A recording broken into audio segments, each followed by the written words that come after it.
Hi guys, welcome back to my channel. मैं सुजाता जौहरी आप लोगों का अपने यूट्यूब चैनल पे स्वागत करती हूँ। तो आइए आज लोग सोंठ के लड्डू बनाते हैं, क्योंकि सर्दी का मौसम आ गया और सर्दी के मौसम में हमें सोंठ का लड्डू ज़रूर से बनाना चाहिए। तो सोंठ के लड्डू बनाने के लिए हमें क्या क्या सामग्री चाहिए, तो पहले आप लोग सामग्री देख लीजिए, उसके बाद से सोंठ का लड्डू देखिए बन के ऐसे तैयार होता है। तो सामग्री में हमें तल मखाना, काजू, किशमिश, गरी, पोस्ता दाना, और यदि आप तीसी डालना चाहती हैं तो तीसी भी ले सकती हैं, बादाम, अखरोट, सौंठ, घी, गुड़, हल्दी, गोंद, गुड़, ये आटा और तिखुर, इतना सारा सामग्री हमें सोंठ का लड्डू बनाने के लिए चाहिए।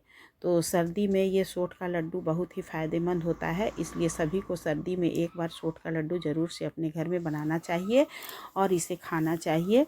तो देखिए किस तरह से हमें बनाना होता है सोंठ का लड्डू। तो सभी जितने भी ड्राई फ्रूट्स हैं उन्हें आप या तो पहले से कट करके रख लीजिए, या तो फिर आप इस तरह से घी में भूज लीजिए। भूजने के बाद से मिक्सी के जार में डालकर हल्का सा क्रश कर लीजिए। तो जैसे कि तल मखाना है, इसे भी भूज करके क्रश कर लेना है, और फिर उसके बाद से काजू, बादाम सभी को हमें घी में छान करके और उसके बाद से हमें एक कठवत में जमा करते जाना है। घी इसमें भरपूर लगता है, इसलिए घी डालने में कंजूसी मत करिएगा, नहीं तो आपका लड्डू अच्छा नहीं बनेगा। तो इस तरह से देखिए गरी को भी घी डालकर कढ़ाई में हमें, गरी को मैं पहले से ही गरी के गोला को रेत कर रख ली हूँ। आप चाहे तो बुरादा भी मंगा सकती हैं, मार्केट में पैकेट में भी मिलता है। तो इस तरह से हमें उसे भी गरी को भी भून लेना है घी डाल करके, अच्छे से लाल कलर का हो जाए। तो फिर इसे हमें सबको भूज करके एक कठवत में हमें जमा करना है। कठवत कह लीजिए, परात कह लीजिए, जो भी आप कहती होंगी। तो उसमें हमें इसे निकाल लेना है, और निकालने के बाद से देखिए फिर हमें काजू भी भूज लेना है घी डाल के, सभी को घी डालकर ही भूजना है।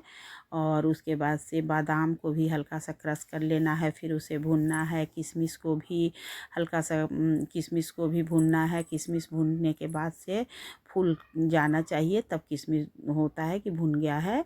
और इस तरह से हमें सभी चीज़ को छान करके निकाल लेना है। उसके बाद से पोस्ता का दाना भी हमें भूज लेना है। हल्दी भी हमें, हल्दी जब तक एकदम ब्लैक कलर का नहीं हो जाता है तब तक हल्दी कच्चा रहता है, इसलिए हल्दी जब भी आप भूनिए तो जब एकदम ब्लैक कलर का हो जाए तब समझिए कि हल्दी भून गया, नहीं तो फिर आप लड्डू बनाने के बाद से वो कच्चा ही दिखता है। तो इस तरह से देखिए किशमिश को इस तरह से भूनना चाहिए, जैसे कि थोड़ा सा घी में नहीं होगा, ज़्यादा घी डालेंगी तब इस तरह से फूल कर किशमिश आपका तैयार हो जाएगा। और किशमिश इस तरह से भूज लेना है। उसके बाद से हमें गोंद भूजना है। सोंठ बस सिर्फ कच्चा पड़ता है, सोंठ को हमें भूनना नहीं होता है। तो आप लोग भी सर्दी में इस तरह से सोंठ का लड्डू बनाइएगा और सब लोग खाइएगा। और ये देखिए मैं पोस्ता दाना भून रही हूँ। तो सभी सामग्री को मैं बारी बारी से इस तरह से घी में डाल करके भून ली हूँ।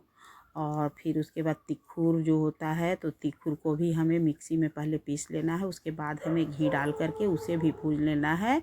और थोड़ा सा आटा भी डाल देना चाहिए। तो इस तरह थोड़ा सा आटा भी हम भूज कर डालते हैं।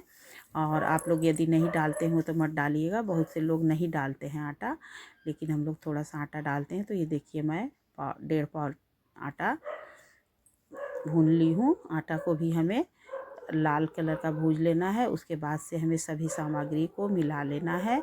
और आटा भूनने के बाद से फिर हमें गुड़ को पिघलाना होता है। तो गुड़ यदि आप जेगरी पाउडर ले आती हैं तो ज़्यादा अच्छा है, और यदि जेगरी पाउडर नहीं है तो आप गुड़ को सिलबट्टा में या खल लोढ़ा में उसे कूट करके एकदम महीन कर लीजिएगा। और उसके बाद से हमें कढ़ाई में घी डाल देना है, और घी डालने के बाद से हमें गुड़ को उसमें डालना होता है। तो ये देखिए मैं भी गोंद भून रही हूँ। गोंद को इस तरह से, गोंद जब एकदम फूल जाता है, आजकल तो छोटा छोटा टुकड़ा में गोंद मिलता है, तो गोंद भून करके हमें निकाल लेना। उसके बाद हमें घी, सबसे लास्ट में हमें गुड़ पिघलाना है। तो इस तरह से हमें घी डाल देना। जब घी गर्म हो जाए तो उसमें हमें जो गुड़ कूट कर रखे हुए हैं छोटे छोटे टुकड़े में उसे गुड़ को डाल देना है। और फिर इस तरह से हमें गुड़ को, जब गुड़ पिघल जाएगा तो फिर जो सारा सामग्री भून कर रखे उसमें हमें गुड़ को डाल देना है। और फिर उसे अच्छे से या तो पलटा से मिला लीजिए या फिर हाथ से मिलाइए। अब मिलाने के बाद से हमें लड्डू तैयार करना है। तो इस तरह से देखिए हमारा मटेरियल तैयार हो गया। अब मैं लड्डू बनाऊंगी, तो प्लीज़ आप लोग बताइएगा कमेंट करके कि मेरा लड्डू कैसा बना है और बनाने में। और यदि आप लोगों को कोई चीज़ पूछना हो तो कमेंट करके आप लोग पूछ भी सकते हैं। मेरे चैनल को लाइक एवं सब्सक्राइब कर दीजिएगा और बेल आइकन बटन पे प्रेस कर दीजिएगा। और सब लोग सर्दी में सोठ का लड्डू खाइए। देखिए इस तरह से मेरा सोठ का लड्डू बनकर तैयार हो गया।